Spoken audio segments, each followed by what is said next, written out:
All right, so I'm going to do a little preload. I got the Corona hair going on. Been working on a LS. Having some issues last week. No matter what we did, spacer-wise, we couldn't get it to work. It was hitting. We tried a bunch of things, changed a bunch of things. Had the tranny in and out several times. I'm going to do a little kind of a video, show you what the noise it was making. And then we actually figured it out. I figured it out tonight. Got it all put together, and now we can go ahead and lock the motor and stuff in. But this is my first LS put together job with the old school transmission. It wasn't as easy as everybody wanted to make it to be, that's for sure. Spacing, clearance issues. I've never done it before. You know, now I kind of got, still don't know what was wrong exactly. We're going to take the other transmission we were using out to Dr. Diver and let him look at it and see what his thoughts are. But we ended up basically changing the transmission, and that fixed the problem. So it has to be something with that front bushing on the tranny. Not really sure exactly what.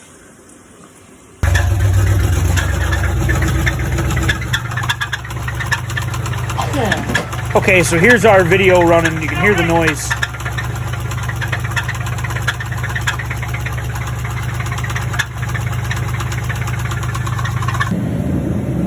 Alright, boys and girls, here we go. This is like the 77th time I've had this in and out. Alright, we're putting it out. 350 behind an LS. I am under the car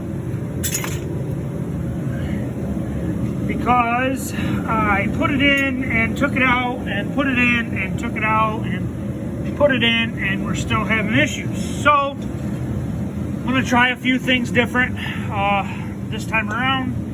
As you can see, we've cleaned the crank spacer, cleaned the crank. I'm going to install this little crank bushing here.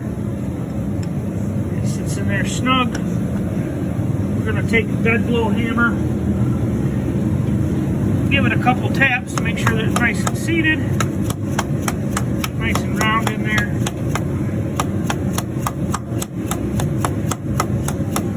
Okay, that's good. Now we've got our actual LS conversion flex plate next. And I'm going to put that on, and then I'm going to stop the video and tighten it up. Alright. This is a dished 5.3 LS flex plate. The concave or the dish goes to the engine. I'm going to put that on, and then I'll make another video here in a second. Alrighty. Alright, we're back. We got the flex plate all bolted up. Now, one thing I will say, there's an extra hole in the flex plate, and the easiest way to figure out where the bolts actually line up is to line up that one hole right there with the drilled counterweight. I'm not sure what it's actually called, but it's a smaller hole, and the hole is drilled. Okay, so we got that done. Now we're gonna attempt to get this transmission into place. I'll get her started and bolted up. We'll come back to we'll get ready to bolt the flex plate to the converter. See what our spacing looks like. Alright, so we got the tranny bolted up, just under 15 minutes. I don't think that's too bad by myself.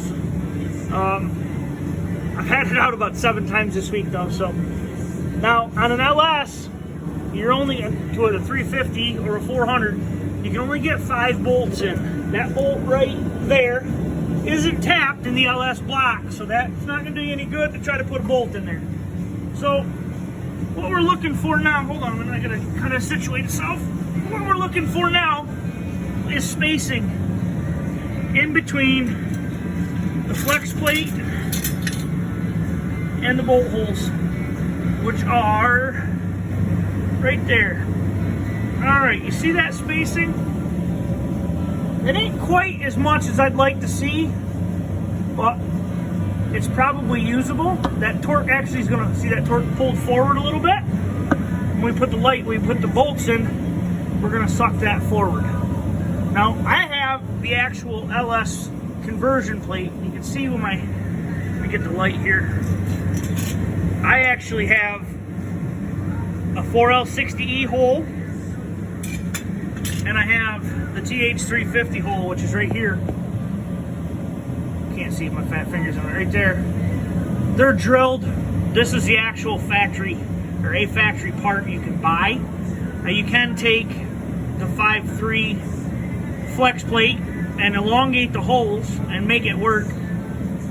I thought maybe that was part of my clearance issues earlier on in the week, so I spent the money and bought a flex plate to eliminate that. So we have changed the flex plate in the last week. We've changed the torque converter 3 times. This is the 3rd one going on, and we are trying a different transmission to see if maybe the front bushing isn't bad in the tranny that we had in it. Both are TH350s. One was a new takeout, and we'll see what happens. I'll fire it up here in just a few minutes. So I got the tranny in, got it all bolted up, torque converter's bolted. My last little note message, I didn't tell you, make sure you put Loctite on them torque converter bolts. I have not yet, because I'm not sure it's going to work. Here's what I was talking about, elongating the holes. This is actually a flat 6.0 flex plate with the spacer from the, I was told it was going to work, but it don't. So we're going to set that aside. We'll walk over to the refrigerator. We're going to grab a beer, because if it don't work, we're going to cuss and sit in the car, drink a beer, and go inside for the night and try again tomorrow. So let's pray. Hey Aaron, how you doing? Hey Jerry. It's my son-in-law bringing me some steel so I can finish welding. It's a nice Volkswagen we got here. Getting ready to hopefully fire it up. I'm gonna set my beer here. Before, I'll show you the first video. We were getting a noise coming out of this side of the transmission. Let's hope that noise is gone. So we're gonna get in here. We're gonna flip on the auxiliary, which is the fuel pump ignition, fire it up.